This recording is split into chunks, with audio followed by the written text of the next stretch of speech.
Welcome. My name is Nadia McConnell at the U.S.-Ukraine Foundation, and we are happy to welcome our guests here as well as those listening on our webcast. This is a part of our program of Ukraine 2020 Policy Dialogue. One of our 6 task forces deals with culture and education, and I can't think of 2 more important people to discuss part of the issues that come under this task force.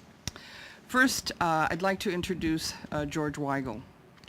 George Weigel is a Distinguished Senior Fellow at the Ethics and Public Policy Center. He's a Catholic theologian and one of America's leading public intellectuals.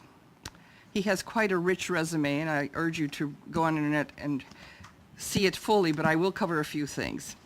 He's the author or editor of 20-some books, including, he also contributes regularly essays, op-ed columns, reviews, major opinion journals and newspapers in the United States. He's a frequent guest of television and radio, Vatican analyst for NBC News.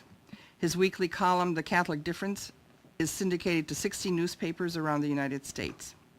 His scholarly work and his journalism are regularly translated into major European languages. George, you should give a class in time management. From 89 to 96, he served as president of the Ethics and Public Policy Center, where he led a wide-ranging ecumenical and interreligious program of research publication on foreign and domestic policy issues. In 96, he began a major study of the life, thought, and action of Pope John Paul II, Witness to Hope. The biography of Pope John Paul II was published to international acclaim in the fall of 1999. In English, French, Italian, and Spanish editions. Polish, Portuguese, Slovak, Czech, and Slovenian editions were published in 2000, a Russian edition in 2001, a German edition in 2002, Romanian in 2007, and Chinese and Ukrainian editions are in preparation and soon to be completed, I trust. A documentary film based on this book was released in the fall of 2000 and has won numerous prizes. He's been awarded 13 honorary doctorates, the Papal Cross Pro Ecclesia et Pontifice. Am I saying that correctly?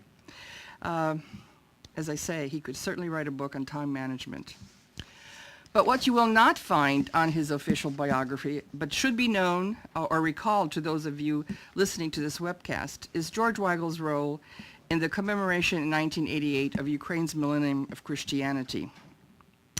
The Kremlin had unleashed a massive PR campaign to deny Ukraine this commemoration.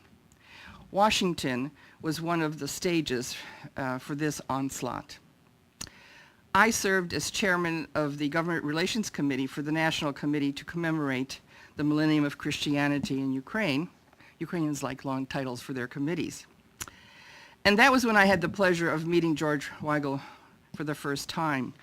I remember a very intimidating person, but very gracious.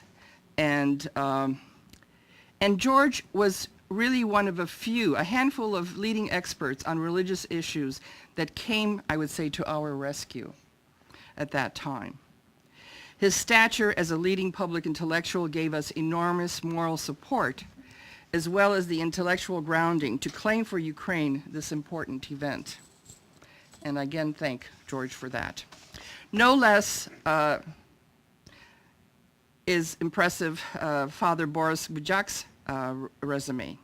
He is a leading intellectual and historian in post-Soviet Ukraine. His work on his doctoral thesis, the Kievan Metropolitan, the Patriarchate of the Constantinople, and the Genesis of the Union of Brest, was recognized in an all-Ukrainian contest in 2000.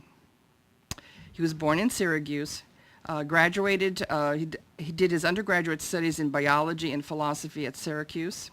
He studied theology in Rome in the circle of the Patriarch Joseph Slipy. He received a degree in theology in '83 and then returned to America to get his doctorate in Slavic and Byzantine cultural history from Harvard University in '92. When Ukraine became independent in '91, having completed his doctoral studies, he came to Ukraine to help rebuild the recently legalized Ukrainian Greek Catholic Church and to contribute to post-Soviet educational development and reform. In '92, he founded Lviv's Institute of Church History. Soon after that, he saw the possibility of fulfilling another of his dreams, the revival of the Lviv Theological Academy. Patriarch Joseph Schlippe had been the first rector of the academy, which was closed by the Soviets in 1944. In '63, after being released after 18 years of captivity in the Gulag, he founded the Ukrainian Catholic University in Rome. He passed this vision on to his students, a number of whom assisted in its post-Soviet rebirth. Thus, in '91, Dr. Gudziak became the head of the Commission for the Revival of the Lviv Theological Academy. And in '94, the academy was reestablished as a cornerstone of the Ukrainian Catholic University, with Borys Gudziak serving as vice rector for academic affairs, '95 to 2000. In 1998, he was ordained to the priesthood. As I said, there are no more, I can't think of anybody better to discuss not only the history, but also the current challenges that the Ukrainian Catholic University and the Church are facing.